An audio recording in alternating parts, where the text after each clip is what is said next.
नमस्कार साथियों, स्वागत है आप सभी का एक बार फिर से अपनी कलम अपनी बात चैनल पर। दोस्तों, हमारी बात चल रही है संस्कृत व्याकरण। संस्कृत व्याकरण में हमारा टॉपिक चल रहा है प्रत्यय। दोस्तों, प्रत्यय में हमने कृत प्रत्यय, मुख्य रूप से प्रत्यय के जो भेद थे, प्रत्यय के मुख्य भेद हैं कृत प्रत्यय, दूसरा तद्धित और तीसरा स्त्री। इसके अलावा और भेद भी हैं, लेकिन मुख्य जो भेद हैं हमारी परीक्षाओं में पूछे जाते हैं कृत, तद्धित और स्त्री। इनमें से हमने कृत और तद्धित की बात कर ली है, कृत प्रत्यय पढ़ लिए और तद्धित प्रत्यय पूरे पढ़ लिए हैं। अब हमारा एक टॉपिक बचा है स्त्री प्रत्यय। इस वीडियो में हम पूरे स्त्री प्रत्ययों की बात कर लेंगे। दोस्तों, परीक्षा में ज़्यादा संभावना बनती है हमारे लगभग कृत प्रत्यय या तद्धित प्रत्यय, इनमें से ही पूछे जाते हैं। लेकिन ऊपरी ऊपरी हम स्त्री प्रत्यय की भी नॉलेज ले लेते हैं इस वीडियो में, और संभावनाएं बन सकती है, इसलिए एक बार आराम से देख लेना। छोटा सा वीडियो होगा, 20-25 मिनट का, लगभग आधे घंटे का वीडियो होगा, लेकिन पूरा स्त्री प्रत्यय जो भी है इसमें क्लियर हो जाएगा। तो सबसे पहले शुरू करें, उससे पहले वीडियो को लाइक कर देना, शेयर कर देना, और चैनल पर नए हैं तो सब्सक्राइब जरूर करें।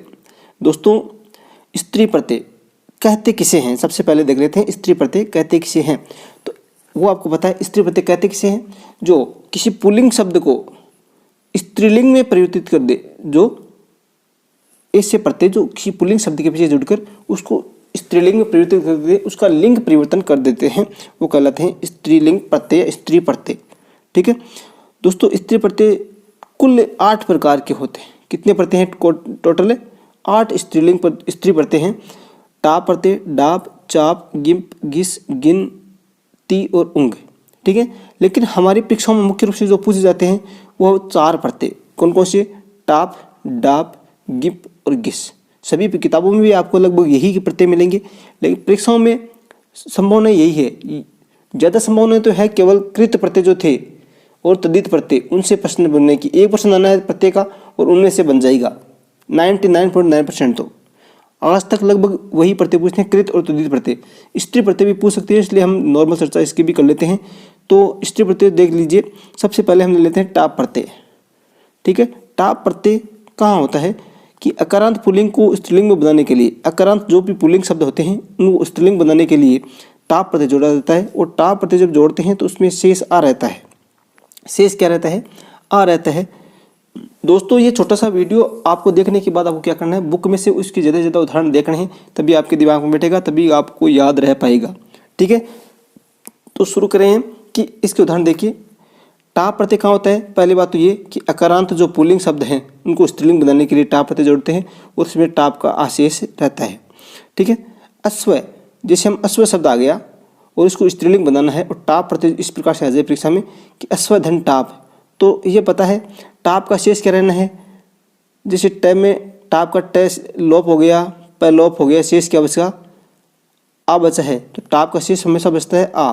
ठीक है, तो आ शेष बचा, तो अश्वधन आ। तो अश्व का जो अंतिम अ है, अश्व कैसे बना है? अश्व, इस व के अंदर जो अ है इसको तो हटा देना है और उस टाप के आ को जोड़ देना है और शब्द क्या बन जाएगा?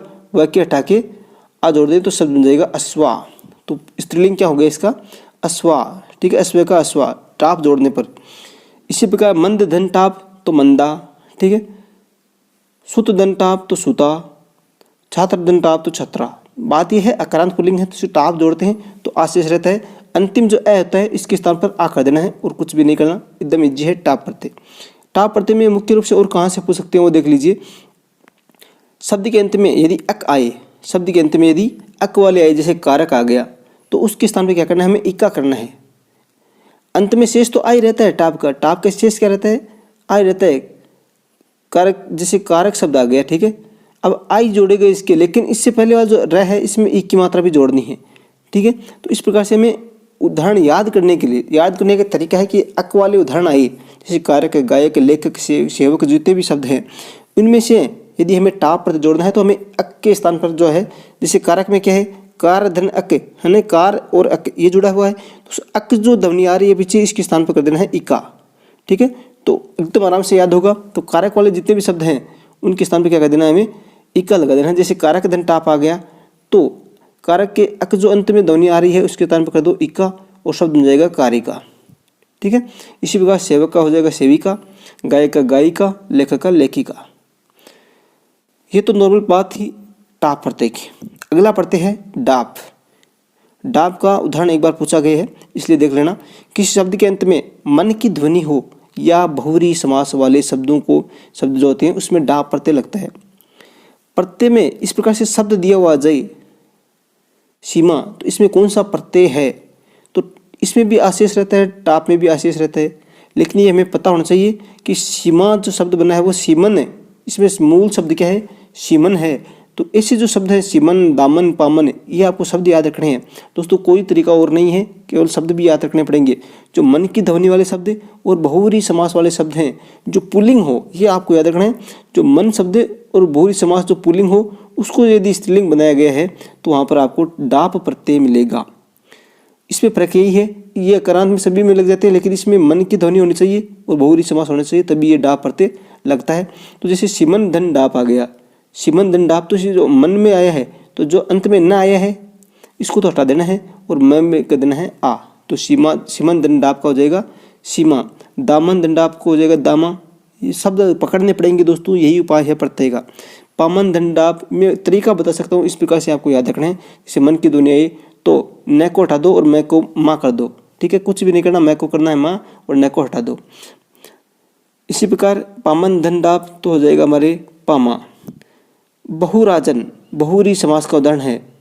बहुराजन बहवः अत्र सन्ति राजन है, मतलब जहाँ पर बहुत सारे राजा इकट्ठे होते हैं वहाँ एक बहुव्रीहि समास का उदाहरण हो गया। तो वहाँ हो गया हमारे, इसमें बहवः राजन है, इससे मतलब इस प्रकार से आपको समास विग्रह किया हुआ नहीं मिलेगा। जैसे मैं यहाँ पे आपको लिख रहा हूँ, दिखाई दे रहा है बहुराजन धन डाप, इस प्रकार से परीक्षा में आएगा। परीक्षा में आएगा किसे? बहुराजन धन डाप, इसका क्या बनेगा? तो आपको याद रखना है बहुराजन में आपके डाप प्रत्यय होगा, बहुराजा हो जाएगा। ये बहुव्रीहि समास का उदाहरण है। बहुयज्वन, तो इसका बहुव्रीहि समास का उदाहरण है और हो जाएगा बहुयज्वन का हो जाएगा बहुयज्वा। अगला प्रत्यय देख लेते हैं, गिप प्रत्यय। कौन सा प्रत्यय है? गिप प्रत्यय। गिप प्रत्यय में दोस्तों शेष रहता है हमारे ई। क्या शेष रहता है? ई शेष रहता है, वो भी कौन सा? बड़ा ई, दीर्घ ई, ठीक है। तो ये गिप प्रत्यय कहाँ जुड़ता है, ये आपको ध्यान रखना है। गिप प्रत्यय जुड़ता है हमारे ऋकारांत व नकारांत शब्दों में। ऋकारांत व नकारांत शब्दों में हमारे गिप प्रत्यय जुड़ता है। और शेष क्या रहता है गिप का? दीर्घ ई। जैसे ऋकारांत की बात कर रहे हैं तो ऋकारांत में धात्री क्या आ गया? धात्री आ गया। तो दोस्तों यदि धात्री में गिप प्रत्यय जोड़ना है, ऋकारांत में गिप प्रत्यय जोड़ना है, तो हमें री के स्थान पर तो करना है रे और ई की मात्रा लगा देनी है। जिसे तय और री आया है, तय और री आया है, तो तय के इस री के स्थान पर कर दो रे, तो त्रय हो जाएगा। तय और रे मिलकर क्या हो जाएगा? त्रय। और इसमें गिप की मात्रा क्या हो जाएगी? ई। जैसे धा और त्री, ये क्या शब्द बन जाएगा? धात्री, ठीक है। इस प्रकार जैसे एक उदाहरण और देख लो, कर्तृधन गिप, तो जो री आया है उसका कर दो रे और गिप का ई लगा दो, ठीक है। जैसे अब कर्तरी कैसे बना है?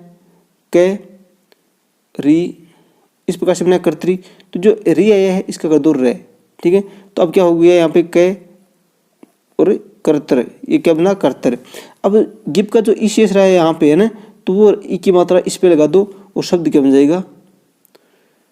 कर्तरी। इस प्रकार से आपके शब्द बन जाएगा कर्तरी। अभिनेत्री, अभिनेत्री मतलब पुल्लिंग है अभिनेता, तो इसका गिप प्रत्यय जोड़ने पर हो जाएगा अभिनेत्री, है ना। विधात्री, विधाता गिप पुल्लिंग शब्द है तो गिप जोड़ने पर हो जाएगा विधात्री। लेकिन दोस्तों कुछ शब्द ऐसे भी होते हैं जिनका ऋकारांत होता है लेकिन उसमें आपको गिप प्रत्यय नहीं जोड़ना है। अब कौन कौन से शब्द हैं? जैसे स्वश्री यानी सास, दुहित्री, तिस्र यानी तीन, मतलब जो पहले से ही स्त्रीलिंग है, ये सभी जो हैं वो क्या है? पहले से ही सभी स्त्रीलिंग है, इसलिए इसमें गिप प्रत्यय नहीं जुड़ेगा। क्योंकि जो पुल्लिंग होता है उसको स्त्रीलिंग बनाने के लिए स्त्रीलिंग प्रत्यय, स्त्री प्रत्यय जोड़ा जाता है, लेकिन ये पहले से स्त्रीलिंग है इसलिए इसमें नहीं जुड़ेगा।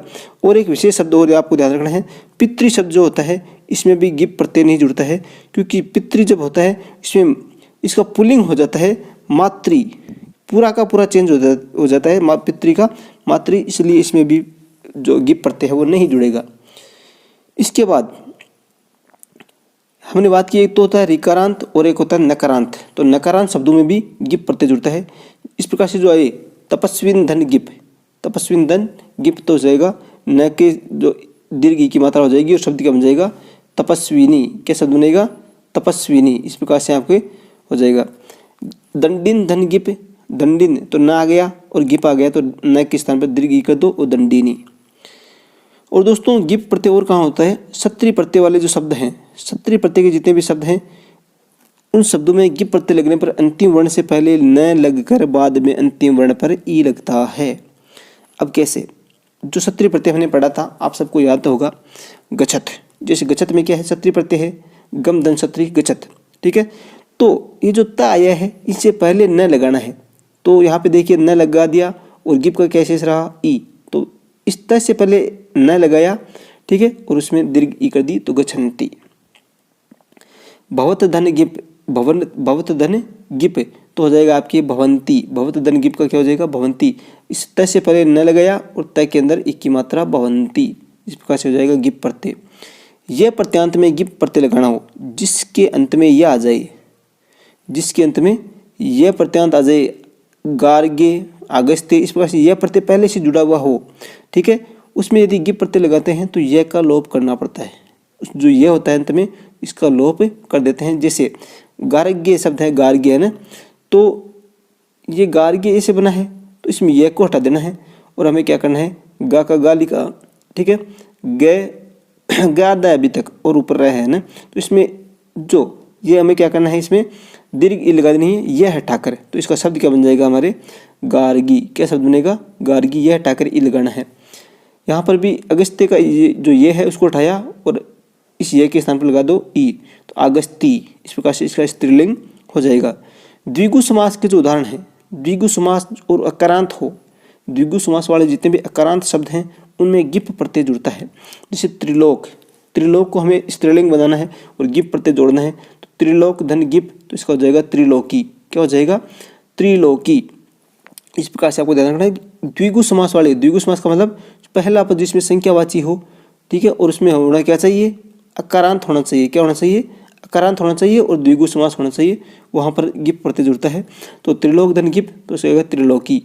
अष्टाध्याय, ये भी द्विगु समास, तो यहाँ पे हो जाएगा अष्टाध्यायी, इस प्रकार से शब्द बन जाएगा।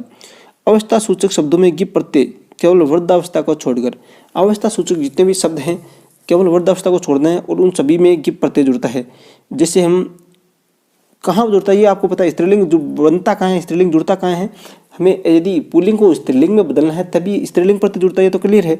तो जैसे कुमार शब्द आ गया, इसका स्त्रीलिंग बनाना हो तो गिप प्रत्यय जोड़ेंगे, अवस्था सूचक है कुमार, तो इसमें शब्द क्या बन जाएगा हमारे, कुमार का गिप प्रत्यय जोड़ने पर कुमारी।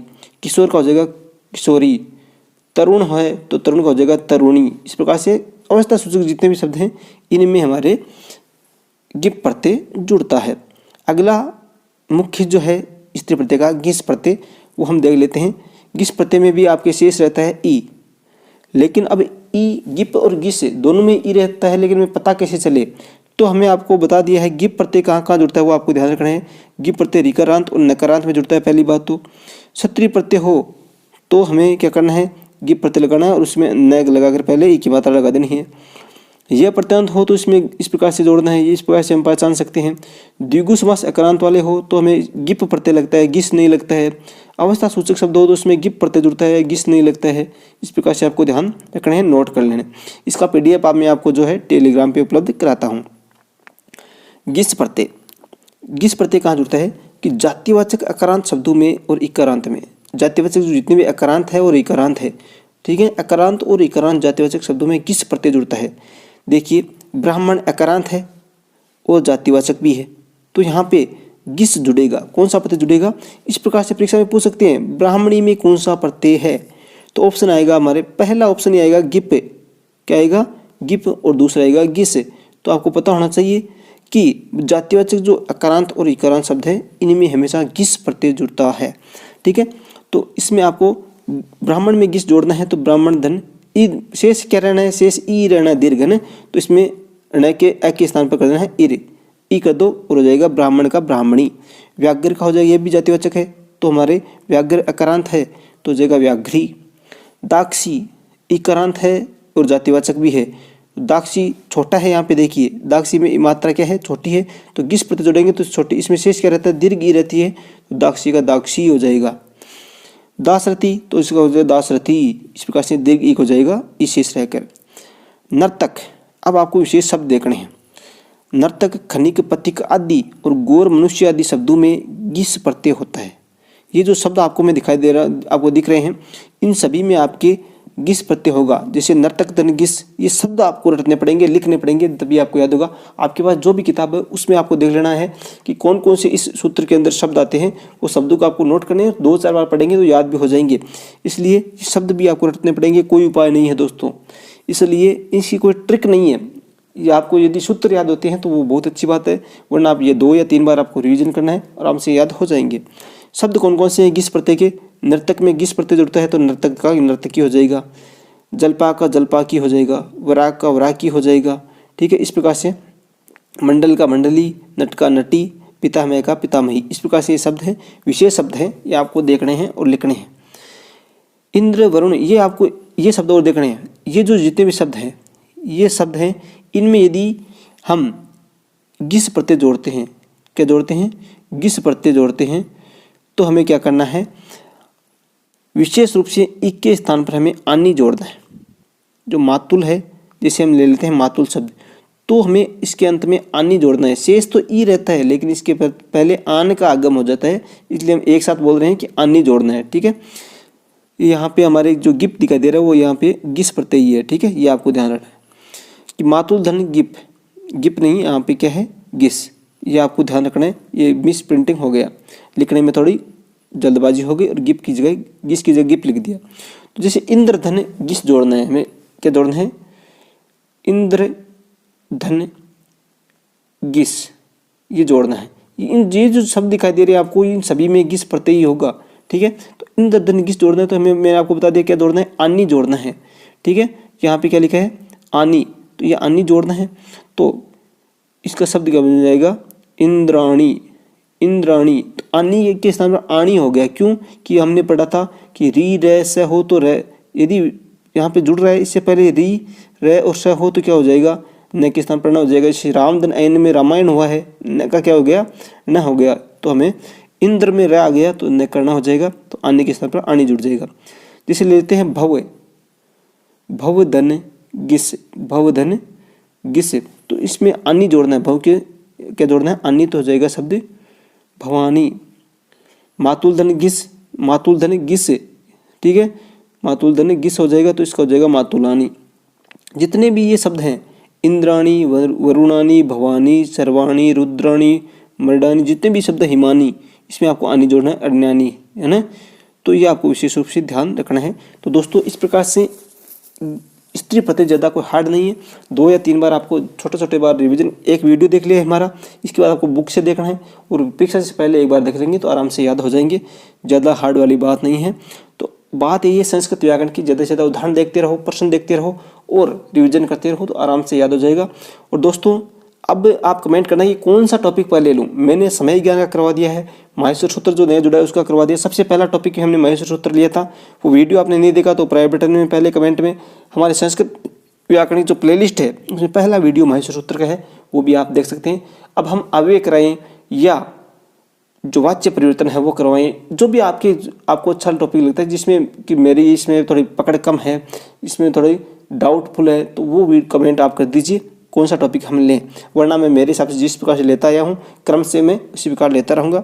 तो दोस्तों, आशा करता हूँ पसंद आया तो लाइक कर देना, शेयर कर देना, और चैनल पर आप नए हैं तो सब्सक्राइब जरूर करें। आपके शेयर करने से, आपके एक सपोर्ट से हमारा हौसला बढ़ता है। इसलिए एक बार सभी के साथ, जितने भी आप ग्रुप्स में, व्हाट्सएप ग्रुप में जुड़े हैं, उन सभी के साथ शेयर जरूर कर लेना। और दोस्तों, आप चैनल पर नए हैं और अभी तक सब्सक्राइब नहीं किया तो नीचे से जो रेड बटन का दिखाई दे रहा है उसमें सब्सक्राइब कर लेना, सब्सक्राइब के बेल आइकन जरूर दबा लेना। ठीक है दोस्तों, मिलते हैं नेक्स्ट वीडियो में। धन्यवाद। जय हिंद, जय भारत।